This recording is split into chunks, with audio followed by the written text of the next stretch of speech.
नीतीश कुमार को सत्ता से हटाओ, ये अभियान पूरा विपक्ष चला रहा है। जितने भी विपक्ष में पार्टियां बैठी हैं वो सब चला रही हैं और इसको लेके नीतीश कुमार के सेहत का हवाला दिया जा रहा है और बताया जा रहा है कि नीतीश कुमार अब उस योग्य नहीं है कि वो सत्ता को चला सके।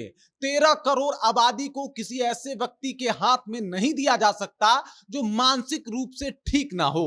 और ये आरोप कांग्रेस के द्वारा, ये आरोप प्रशांत किशोर के द्वारा, ये आरोप तेजस्वी यादव के द्वारा सभी तरफ से लगाए जा रहे हैं और इसको लेके एनडीए के पास कोई जवाब भी नहीं है। अब पूरी कहानी क्या है सब कुछ आपको विस्तार पूर्वक बताएंगे और किस तरीके से इस मुद्दे पे नीतीश कुमार घिर रहे हैं, जो कि नीतीश कुमार अभी सबसे कमजोर नेता के तौर पे दिखाई दे रहे हैं, ये भी आपको बताएंगे। लेकिन उससे पहले मेरा परिचय जान लीजिए। मेरा नाम है रजत और आप जनता जंक्शन देख रहे हैं। वैसे प्रशांत किशोर और तेजस्वी यादव की बातें भले मेल खाती हो या ना खाती हो, लेकिन जब बात नीतीश कुमार की होती है तो वहां पे इन दोनों का मत जो है लगभग एक जैसा होता है।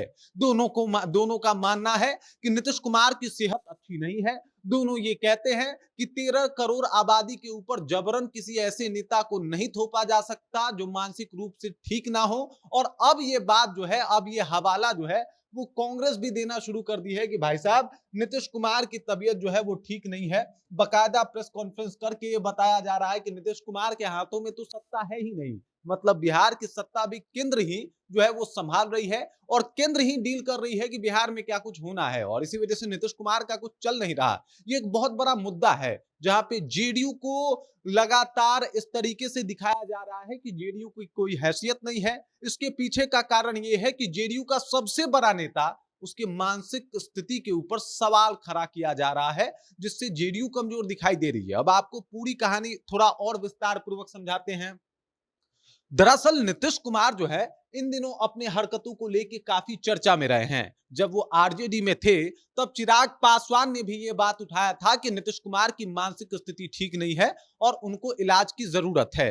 उन्होंने तो यहां तक कह दिया था कि ये किसी के साथ हो सकता है और इसमें कोई शर्माने की बात नहीं है। उस वक्त तमाम जो भाजपा वाले थे उनका भी यही कहना था कि नीतीश कुमार की राजनीति समाप्त हो रही है। लेकिन उसके बाद नीतीश कुमार जैसे पलटी मार के एनडीए में आए, सबको सब कुछ ठीक लगने लगा। लेकिन यही कमियां जो है अब वापस से विपक्ष गिनवाना शुरू करती है। तेजस्वी यादव ने कहा कि भाई साहब नीतीश कुमार का मानसिक स्थिति ठीक नहीं है। रोहिणी आचार्य ने कह दिया कि नीतीश कुमार मानसिक तौर पे स्वस्थ नहीं है और उनको सत्ता छोड़ देना चाहिए। और इसी का फायदा उठा के जो है कहीं ना कहीं भाजपा वाले इनके कुर्सी के ऊपर कब्जा करके बैठे हैं और वो जो चाह रहे हैं वो कर रहे हैं। नीतीश कुमार रोक नहीं पा रहे हैं। प्रशांत किशोर ने कह दिया कि जिस तरीके से अभी हो रहा है बिहार में राजनीति, ये नीतीश कुमार के राजनीति करने का स्टाइल ही नहीं है और ये बताता है कि नीतीश कुमार कितने अस्वस्थ हैं और इस वजह से बिहार के राजनीति में उनको जो है वो मुख्यमंत्री नहीं बनाना चाहिए।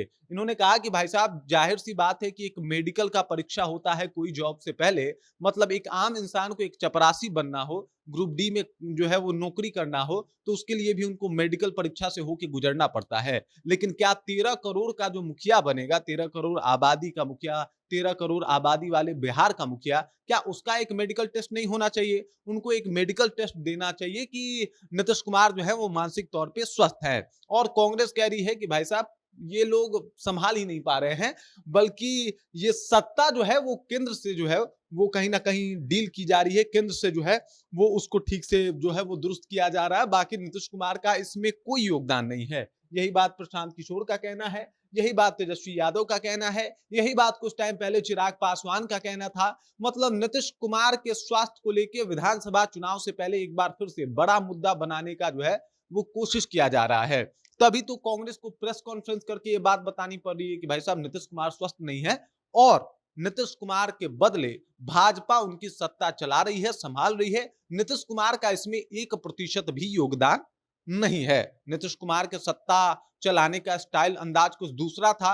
अब जो है सत्ता चलाया जा रहा है वो कुछ दूसरे अंदाज से चलाया जा रहा है। और प्रशांत किशोर ने तो शर्तीय तौर पे कह दिया कि भाई साहब नीतीश कुमार की मानसिक स्थिति ठीक नहीं है, उनकी इलाज कराई जाए और उनका एक मेडिकल रिपोर्ट सबमिट किया जाए ताकि लोगों को पता चले कि नीतीश कुमार मेडिकल तौर पे स्वस्थ हैं कि नहीं, मेंटली तौर पे स्वस्थ हैं कि नहीं। और अब तमाम तरीके से नीतीश के स्वास्थ्य का मुद्दा बना के नीतीश कुमार को बिहार के सत्ता से एलिमिनेट करने का जो प्लान है वो विपक्ष के द्वारा बनाया जा रहा है। लोगों ने कहा कि चलिए आप सब कुछ तो कर रहे हैं, लेकिन दूल्हा ही अगर सही ना हो तो बाकी ये सब ताम-झाम की क्या ज़रूरत है? आप बारात में दुनिया भर का हाथी लेके आए, घोड़ा लेके आए, पूरा माहौल बना, 10-15 हज़ार गाड़ियाँ चल रही हैं, इससे फ़र्क नहीं पड़ता। अगर दूल्हा बेहतर ना हो तो बारात किस काम की? और अब जो विपक्ष है, इसी बात का मुद्दा बना के बोलिए कि जब नीतीश कुमार ही बेहतर नहीं है, उनकी स्वास्थ्य जो है वही बेहतर नहीं है, उनका मेंटल कंडीशन ही बेहतर नहीं है, तो फिर ये सब ताम-झाम किस काम की? किसके लिए मुख्यमंत्री की माँग हो रही है भाई साहब?